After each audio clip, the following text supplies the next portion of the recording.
नमस्कार मंडळी, स्वागत आहे तुमचं आपल्या लाडक्या किचनमध्ये. स्वादिष्ट रसोई. चला तर मग बघूया आज काय बनवलेलं आहे. एक पॅन इंडक्शनवर ठेवून ते गरम करून घेतलं आणि त्यासाठी लागणारे साहित्य बघून घेऊयात. ठेचलेला लसूण, कढीपत्ता, जिरं, मोहरी आणि बारीक चिरलेला टोमॅटो. पॅन गरम झालं की त्यात तेल टाकून चेक करून घेऊयात किती गरम झाले की नाही. त्यानंतर मग त्या पॅनमध्ये जिरं मोहरी टाकून तो ठेचलेला लसूण टाकून घेऊयात आणि चांगलं भाजून घेऊयात. ते भाजून झालं की तो कढीपत्तासुद्धा त्यात टाकून तो सुद्धा चांगला भाजून घेऊयात. कढीपत्ता भाजून घेतला की त्यात तो बारीक चिरलेला टोमॅटो घालून घेऊन मस्त असा परतून घेऊयात. तो टोमॅटो छान मऊ झाला पाहिजेत आणि कळला पाहिजेत. त्यानंतर मग मसाला काय वापरलेला आहे ते बघून घेऊयात.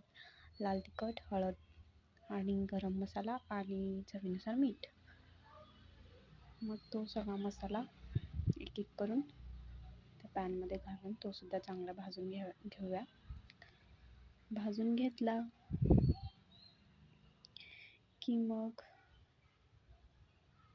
त्यात अगोदरच आपण भोपळा चांगला सोलून तो त्याचे साल काढून बारीक चिरून धुवून ठेवलेला होता. तो बारीक चिरलेला भोपळा त्यात घालून तो सुद्धा चांगला परतून घेऊयात. भोपळ्याची भाजी कुणाला आवडते कुणाला नाही, पण मला तर खूप आवडते. भोपळ्याची भाजी शरीरासाठी चांगली असते, म्हणून वर्षातून एकदा दोनदा तरी आम्ही हा भोपळा घरी आणतो आणि अशा पद्धतीने भाजी करतो. तुम्हाला सुद्धा आवडल्यास ट्राय करा. चांगला भोपळा परतून घेतला की त्यावर झाकण ठेवून वाफवून घेऊयात. वाफवून घेतला की मग थोडं थोडं करून पाणी त्यात घालून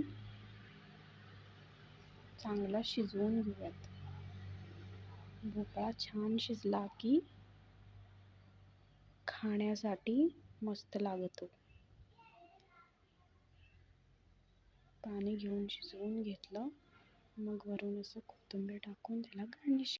भाजी आवडल्यास लाईक, शेअर, सबस्क्राईब करा.